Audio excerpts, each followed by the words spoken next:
अरविंद केजरीवाल को। और मैं देखिए आपको दिखाना चाहूंगी, वैसे तो हर खबर में आज हर एक अखबार में इस खबर को तरजीह दी गई है, तवज्जो दी गई है, क्योंकि दिल्ली के सीएम अरविंद केजरीवाल लंबे समय के बाद और लंबे इंतजार के बाद जेल से रिहा किए गए हैं।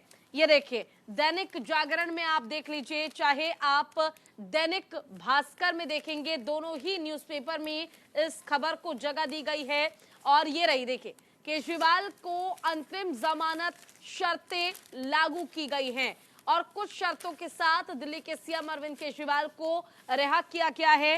देखिए, देर शाम उन्हें तिहाड़ जेल से रिहा किया गया। 1 जून तक कर सकेंगे चुनावी प्रचार और 2 को उन्हें आत्मसमर्पण करना होगा। और ठीक ऐसी ही जगह दैनिक भास्कर में भी दी गई है। हर अखबार ने इस खबर को प्रमुखता से छापा है। नवभारत टाइम्स ने भी फ्रंट पेज पर इसे छापा है। केजरीवाल को सुप्रीम कोर्ट से चुनाव तक जमानत, यानी सिर्फ चुनाव प्रचार की इजाजत दी गई है अरविंद केजरीवाल को। और ये भी कहा गया है कि देखिए, 1 तारीख तक आप प्रचार कर सकते हैं, लेकिन 2 तारीख को अरविंद केजरीवाल को सरेंडर करना होगा। लेकिन देखिए पूजा, दिलचस्प बात यह कि आम आदमी पार्टी से बड़ी जीत मान रही है और कह रहे हैं कि लोकतंत्र की रक्षा की है सुप्रीम कोर्ट ने।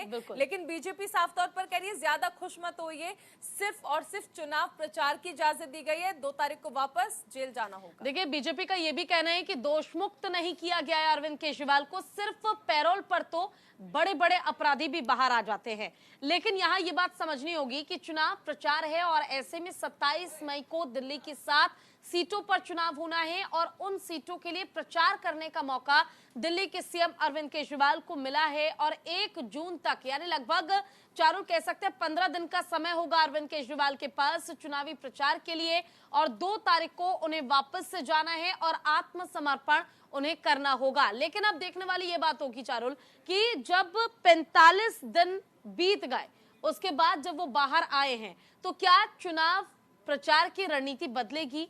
क्या जो उन्हें जेल के अंदर रखा गया उसका प्रभाव, उसका इंपैक्ट दिल्ली में चुनाव पर पड़ेगा?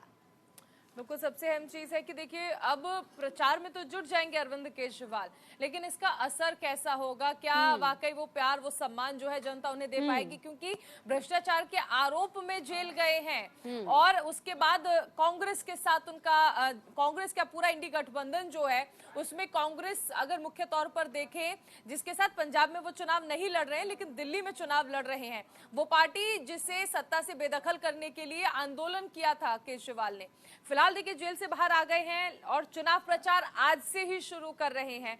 तो यकीनन आम आदमी पार्टी तो उत्साहित है, कांग्रेस भी उत्साहित है, लेकिन असर कितना होगा ये तो 4 जून को पता चलेगा। बिल्कुल, देखिए, और वैसे भी अखबारों में भी जो जानकारी दी गई उसमें साफ कहा गया 51 दिन बाद अंतरिम जमानत पर जब निकले हैं तो प्रचार की इस बार कोई नई रणनीति होगी और ऐसे में सिंपैथी कार्ड जो है वो प्ले कर सकते हैं अरविंद केजरीवाल। हालांकि जब वो देर शाम को जेल से रिहा किए गए, अपने घर पहुंचे, माता पिता का आशीर्वाद लिया, उनका स्वागत भी किया गया, जिस दौरान वो अपने घर की ओर बढ़ रहे थे। उनका काफिला जब निकला तो लोगों की भीड़, उस दौरान भी देर शाम में भी लोगों की भीड़ दिल्ली की सड़कों पर नजर आई। और ऐसे में ये दिखाता है कि दिल्ली के सीएम अरविंद केजरीवाल की लोकप्रियता दिल्ली के लोगों के बीच काफी ज्यादा है। लेकिन भ्रष्टाचार के जो आरोप लगे हैं चारुल अरविंद केजरीवाल पर, बिल्कुल अब देखना ये होगा कि इस आरोप का प्रभाव आखिर कितना पड़ता है आम आदमी पार्टी पर और इस बार के चुनाव पर। और देखिए, सुप्रीम कोर्ट ने कई सारी शर्तें भी लागू की। आप सीएम ऑफिस नहीं जा सकते हैं, किसी इंपॉर्टेंट फाइल पर आप साइन नहीं कर सकते हैं और इस केस से जुड़ी हुई कोई टिप्पणी आप नहीं कर सकते हैं, क्योंकि इसकी उम्मीद कोर्ट को भी थी कि आम आदमी पार्टी इस मौके पर जरूर कोई टिप्पणी करेगी। तो इसलिए ये भी हिदायत दी है कि इस मामले पर आप कोई टिप्पणी नहीं कर सकते हैं, किसी गवाह को प्रभावित नहीं कर सकते हैं। यानी कुछ शर्तें जरूर रखी हैं माननीय कोर्ट की ओर से इस जमानत को, अंतरिम जमानत को देने से पहले। हालांकि 2 तारीख को वापस अरविंद केजरीवाल को जेल जाना होगा, ये टाइम जो है ये पहले ही कोर्ट ने निर्धारित कर दिया है। और देखिए, हालांकि ईडी ने रोकने के लिए तमाम कोशिशें की थी और ये भी कहा था कि चुनाव प्रचार मौलिक अधिकार नहीं है, कानूनी अधिकार नहीं है, इसलिए अंतरिम जमानत नहीं मिलनी चाहिए। लेकिन सुप्रीम कोर्ट की ओर से फिलहाल अंतरिम जमानत दे दी गई है चुनाव प्रचार के लिए। अब देखना होगा इस प्रचार का इस चुनाव पर कितना असर पड़ता है। बिल्कुल, देखिए यानी कुल मिलाकर कोई भी ऑफिशियल काम जो है वो दिल्ली के सीएम अरविंद केजरीवाल नहीं कर पाएंगे।